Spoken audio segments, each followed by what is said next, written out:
이토 히로키 어제자 뉴스였죠. 바이에른 뮌헨의 이적이 확정되었습니다. 6월 14일 바이에른 뮌헨이 슈투트가르트 수비수인 이토 히로키를 영입하기로 합의했다. 바이에른 뮌헨은 히로키의 바이아웃 금액인 455억 원을 지불했다. 188cm의 장신의 희귀한 왼발 수비수다. 센터백과 왼쪽 풀백까지 볼 수 있는 이러한 멀티형 자원이다. 그래서 뮌헨 같은 빅클럽에 오게 되어서 영광이다. 트로피를 들어올리는데 많은 기여를 하겠다. 이렇게 이야기를 했습니다. 트로피를 많이 들어올린다고? 그래? 아무튼 계약 기간은 2028년으로 김민재 선수랑 똑같아요. 김민재 선수도 2028년까지죠. 그래서 이렇게 영입이 되었습니다. 보시면은 이제 이토 히로키 선수가 어떤 선수인지 가볍게 좀 정리해 왔는데 J리그 시절 카가와 신지를 발굴했던 스카우트에 의해서 발굴된 선수입니다. 그래서 21-22 시즌에 슈투트가르트에 임대가 됐어요. J2 리그에서 뛰던 선수예요. 일본 2부 리그에서 뛰다가 슈투트가르트로 임대가 됩니다. 그러면서 바로 주전 활약을 합니다. 슈투트가르트에서 주전 활약을 하게 되고 22-23 시즌에 완전 영입이 됩니다.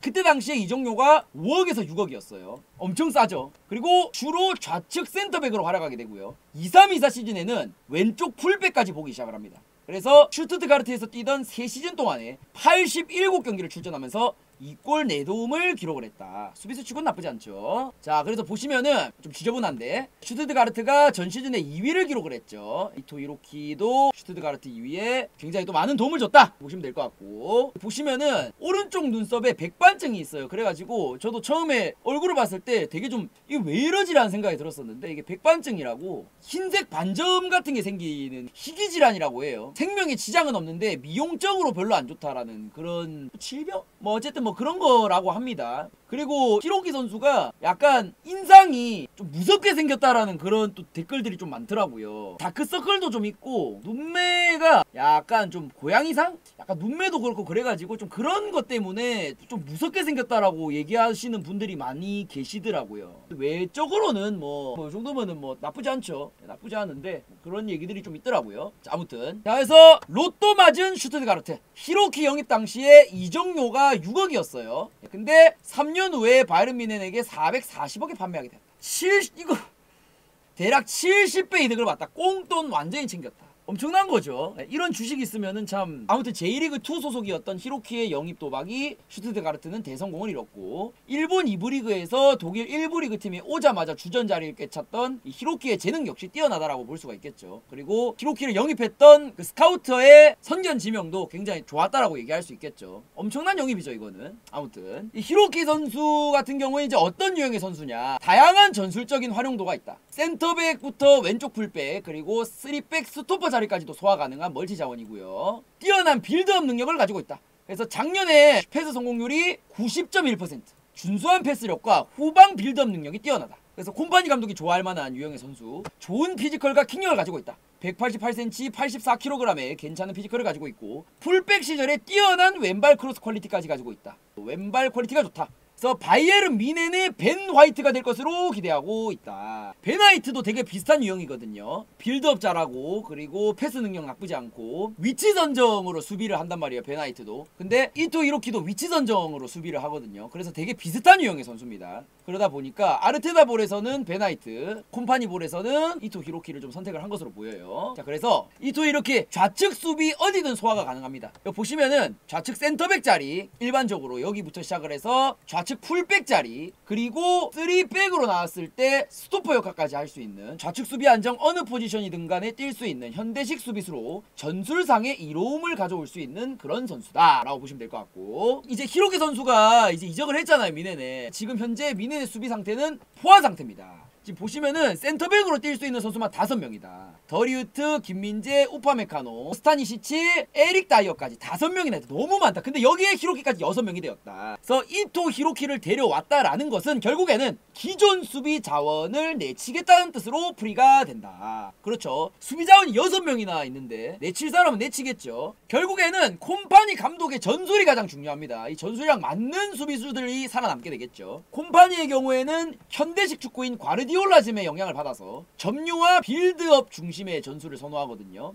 그래서 수비만 잘하고 빌드업, 패스 능력이 떨어지는 이러한 단순한 유형의 수비수는 선호하지 않습니다. 그런 점에서 일단 기복이 크고 잔부상에 시달리는 우파메카노의 경우에 당장은 퇴출이 1순위로 유력하다 라고 이제 어른들도 얘기를 하고 있고요. 김민재 선수의 경우에는 금액적인 부분이 있어요. 이적료가 700억이 넘었죠. 그리고 지금 이적 1년차밖에 안 됐기 때문에 다음 시즌 주전 경쟁을 시키면서 자신에게 맞는 수비수인지 테스트를 해볼 가능성이 높습니다. 또한 다이어의 경우 토트넘 시절부터 롱볼 패스 능력 자체는 뛰어났지만 다만 활동 반경이 크지 않고 민첩성이 떨어지기 때문에 콤파니 감독의 선호 가능성은 좀 낮은 쪽으로 좀 평가가 된다 이렇게 보시면 될 것 같고요. 콤파니 감독이 이제 미넨의 취임식을 가졌을 때 기자 인터뷰 중에서 이런 말을 했어요. 가장 배고픈 선수가 누군지 보고 싶다. 이 말이 무슨 말입니까 여러분들? 누가 자신의 전술에 가장 잘 적응을 하는지를 보겠다는 거거든요. 나는 이 전술을 쓸 건데 내 전술에 누가 더 빨리 적응하는지 가장 배고픈 선수는 누군지 한번 보겠다 이런 말이거든요. 그래서 기본적으로 라인을 높이는 축구를 하기 때문에 콤파니 감독이 활동 반경이 뛰어난 선수 그리고 빌드업이 되는 선수를 선호할 수밖에 없는 것이고 당장은 히로키와 더리우트, 김민재를 로테이션으로 사용하는 이러한 경우의 수가 가장 좀 높은 경우의 수로 보이고 있다. 그래서 포백의 경우에는 포백으로 이렇게 사용하는 경우에는 이 히로키가 만약에 풀백으로 가게 되면은 김민재와 더리우트 이렇게 3명을 다 사용을 할 수 있는 경우의 수가 있고요. 만약에 히로키 선수가 포백에서 이렇게 센터백으로 들어가게 되면은 상황에 따라 다르겠지만 더리우트와 아무래도 합을 이룰 가능성이 지금 당장은 높다라고 평가가 되고 있습니다. 자, 그래서 이 수비 조합 시의 경우의 수가 있는데 만약에 더리우트와 히로키의 여기 히로키가 있고 여기 더리우트가 있게 되면은 더리우트 선수의 오버랩을 통한 빈자리를 히로키가 메꿔줄 수 있어요. 더리우트 같은 경우에는 오버랩을 많이 하거든요. 그래서 좀 이렇게 나와주는 플레이를 많이 한단 말이에요. 그러니까 더리우트가 이렇게 나와서 여기 자리가 이제 비게 되면은 히로키 선수가 이 자리를 메꿔줄 수 있는 이러한 좀 시너지가 있을 수 있다는 거죠. 또한 더리우트와 히로키 둘 다 빌드업 능력이 뛰어나기 때문에 콤파니의 이상을 실현하는 현대 축구를 할 수 있을 것으로 평가가 된다. 그래서 조합 자체는 꽤 괜찮을 것으로 평가가 된다. 더리우트 히로키의 조합의 경우에는. 그리고 김민재와 히로키 조합, 만약에 김민재와 히로키가 조합을 맺게 된다 그러면은 공격적인 김민재식 수비와 위치 선정 위주의 수비를 하는 이러한 히로키의 조합이 은근히 나쁘지 않을 수 있다. 김민재는 저돌적으로 공격적인 수비를 하잖아요. 그래서 많이 튀어나가는 수비를 하기 때문에 이 또한 역시 김민재 선수가 이렇게 튀어나간 상황 속에서 히로키 선수가 이런 공간을 메꿔줄 수 있는 이러한 또 호흡을 또 보여줄 수가 있다. 그래서 은근히 조합이 나쁘지 않을 수 있다. 김민재가 튀어나갈 때 히로키가 해당 공간을 메꿔줄 수 있는 이러한 둘 간의 호흡이 중요하다. 이 둘의 조합의 경우에는 호흡이 굉장히 중요할 것으로 예상이 된다. 자, 그래서 이런 말씀을 하시는 분들도 좀 계실 수가 있을 것 같아서 아니 김민재랑 무슨 뭐 경쟁을 하고 뭐 이런 말을 하는데 야 그냥 히로키 풀백이라며. 히로키 풀백에 쓰면은 김민재도 쓸 수 있고 더리우트도 쓸 수 있으니까 다 같이 룰루랄라 하면 되는 거 아닌가요? 히로키의 경우에는요. 저번 25경기 중에서 작년 25경기 중에서 14경기를 센터백에서 뛰었고요. 11경기를 풀백으로 뛰었습니다. 미넨에서의 선수 등록 당시에 히로키는 센터백 자원으로 분류가 됐었어요. 그래서 미넨에서 풀백으로 뛸 때도 분명히 있겠죠. 있겠지만 일반적으로는 좌측 센터백 여기 자리죠. 이 좌측 센터백을 소화할 가능성이 높다. 그래서 히로키를 풀백으로 사용을 하거나 또는 미넨이 3백 전술을 가동을 하게 되면은 히로키와 더리우트, 김민재 조합을 볼 가능성이 높다. 그러니까 만약에 히로키가 풀백이 되면 김민재, 더리우트가 이렇게 들어올 거 아니에요. 또는 만약에 3백이 된다면은 여기에 히로키가 들어가면 뭐 더리우트, 김민재 이런 식으로 이렇게 조합을 맺을 수 있는 경우의 수는 있다. 3명이 같이 나오려면은 결국 선수들 간 호흡을 통해서 최적의 수비 조합을 찾아야 되기 때문에 센터백들 간 경쟁 자체는 불가피하다. 왜냐? 포백이 기본이기 때문에. 포백을 쓰다가 뭐 3백으로 뭐 중간에 전술이 바뀌거나 막 이런 경우들이 많거든요. 그렇기 때문에 일단 기본 베이스는 포백이기 때문에 센터백들 간 경쟁 자체는 불가피할 수밖에 없다. 이렇게 보시면 될 것 같고 히로키 선수의 단점으로 지적받는 점들도 제가 좀 가지고 와봤는데 히로키 선수의 단점으로는 위치 선정 위주의 수비를 한단 말이에요. 히로키 선수가. 그러다 보니까 이 위치 선정 자체를 잘 못해가지고 수비가 뚫리는 경우가 슈투트가르트 시절에 종종 있었다라고 해요. 김민재 선수도 튀어나가서 끊어내는 게 장점이잖아요. 근데 그게 또 단점이 되는 경우가 있잖아요. 그런 거랑 비슷하다고 보시면 되겠죠. 그래서 상황별로 어디가 최적화된 수비 자리인지 판단하는 것부터가 굉장히 어려운 기술입니다. 이거는 어디를 막아야겠다, 여기가 최적의 자리겠구나, 순간순간에 최적의 위치 선정 자리가 바뀌기 때문에 이거를 판단하는 것 자체가 어려워요. 그렇기 때문에 이 부분에 대해서 보완이 될 필요가 있다. 즉 영리한 수비를 할 수 있어야 되겠다라는 점. 나이가 99년생이기 때문에 아직까지는 발전 가능성이 있어요. 수비수기 때문에 발전 가능성이 있습니다. 자, 그리고 최근에 또 미넨이랑 요나단타의 이적 링크가 있었잖아요. 레버쿠젠의 무패 우승에 중요한 역할을 했었던 요나단타의 미넨 이적설이 있었는데, 요나단타가 중앙 수비수란 말이에요. 또 수비수. 그러다 보니까 이미 히로키를 영입한 상황 속에서 수비진도 포화된 상황 속에서 굳이 당장 요나단타를 영입할 가능성은 지금 당장은 일단은 애매해졌어요. 히로키를 영입했기 때문에. 다만 요나단타의 레버쿠젠과의 계약 기간이 지금 현재 1년 남았습니다.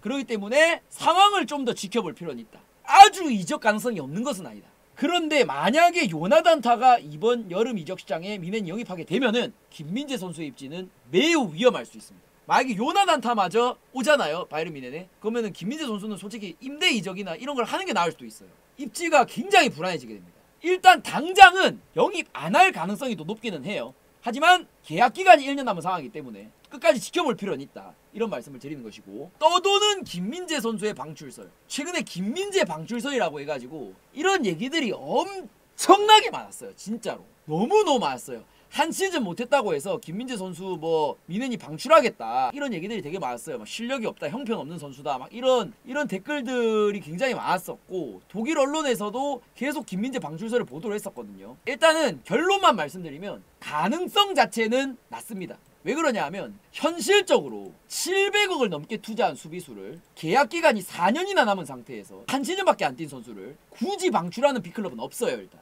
그리고 리그 전반기에는 준수한 활약을 펼쳤던 김민재 선수였고, 리그 1년차밖에 안 됐기 때문에 적응할 시간이 조금은 필요하거든요. 그렇기 때문에 로테이션도 돌려보고 여러가지 실험을 해보면서 콤파니 감독이 판단을 내릴 가능성이 높다. 어떤 미친 클럽이 700억 주고 산 수비수를 700억을 주고 샀는데 한 시즌 보고 방출하는 그런 미친 클럽은 없어요. 그리고 바이에른 미넨 같은 경우에는 굉장히 또 알뜰한 클럽으로 알려져 있잖아요. 절대 그런 미친 짓은 하지 않습니다. 이런 방출설 이런 것들은 가능성이 0%에 가깝다. 그래서 아마 다음 시즌에 콤파니 감독이 여러가지 전술 실험을 통해서 김민재 선수가 자신에게 맞는 선수인지, 그리고 잘 맞는 이런 센터백 자원 듀오를 짜게 될 것이다. 거기에 김민재 선수가 있으면은 주전이 될 수도 있다. 아무튼 그런 이야기고, 콤파니 감독의 미넨에서 김민재 선수의 처세, 어떻게 처세를 해야 되느냐. 일단은 기본적으로는 콤파니 감독의 기준에 부합하는 플레이를 보여줘야 되겠죠. 작년 시즌의 후반기에 보여줬던 아쉬웠던 위치 선정, 그리고 나와서 수비할 타이밍을 조금만 더 명확하게 보여준다라고 하면은, 나폴리에서 보여줬던 높은 확률로의 패스 차단, 후방 빌드업 및 전방으로 볼을 운반하는 이러한 능력을 보여준다라고 하면은, 나폴리 시절에서 이런 강점들을 보여준다면 충분히 미넨에서도 주전 자리를 꿰찰 수 있다. 왜냐? 콤파니 축구 자체가 굉장히 라인 높거든요. 김민재 선수의 이런 공격적인 수비가 높은 라인에서 굉장히 또 좋은 효과를 발휘를 했었거든요. 나폴리 시절에. 그렇기 때문에 이런 점들을 보완을 한다면은 충분히 미넨에서 주전 자리를 꿰차지 말라는 법은 없다. 그래서 전 시즌 처음 언급됐던 김민재 선수의 단점을 본인이 잘 극복을 해야 되며, 특히나 동료 수비진들과의 이런 호흡이 가장 중요할 것으로 보인다. 왜냐? 김민재 선수는 튀어나간 수비를 많이 하기 때문에 김민재 선수의 빈자리를 메꿔주는 이런 수비진들과의 호흡이 제일 중요해요. 그러니까 혼자서 다 할 수는 없거든요. 김민재 선수의 유형의 경우에는. 그래서 호흡이 가장 중요합니다. 어쩔 수 없어요. 그래서 호흡만 잘 맞는다라고 하면은 진짜 파괴적인 센터백 듀오가 될 수 있죠. 김민재 선수도 빌드업 자체는 나쁘지 않거든요. 네, 아무튼 빅클럽 현대식 축구에서 완벽한 선발은 키퍼뿐이다. 바이에른 미넨 같은 이러한 빅클럽들의 여러 대회들로 인한 많은 경기수, 또한 한 전술 포메이션으로 고정된 게 아닌 여러 개의 전술, 또는 하나의 전술 안에서도 선수들의 움직임에 따라서 다양한 전술들로 파생되는 현대식 축구의 흐름에 따르면은 완전한 주전이라는 단어는, 닭주전이라는 단어는 예전과는 좀 많이 달라진 느낌이 있다. 콤파니 감독의 미넨 수비진들을 이용한 여러가지 실험, 그리고 선수들 간 호흡을 보면서 완벽에 가까운 수비 조합을 찾게 될 것이다. 다음 시즌을 통해서. 중앙 수비수 투백의 경우에는 확률은 당장은 히로키와 더리우트 조합이 높을 수는 있겠지만, 더리우트가 워낙에 폼이 좋으니까. 하지만 김민재 선수 역시 절대로 포기해서는 안 된다. 후반기에 있었던 이러한 좀 아쉬웠던 그런 점들을 다시 한번 복귀를 해보고, 어떻게 하면은 콤파니 감독의 전술에 융화될 수 있는지를 분석하고 계속 연구해서 계속해서 발전하는 모습을 보여줘야 그나마 미넨에서 가능성이 있다. 충분히 주전을 따지 말라는 법도 없다. 열심히 해야 된다. 이런 말씀을 드리는 것이죠.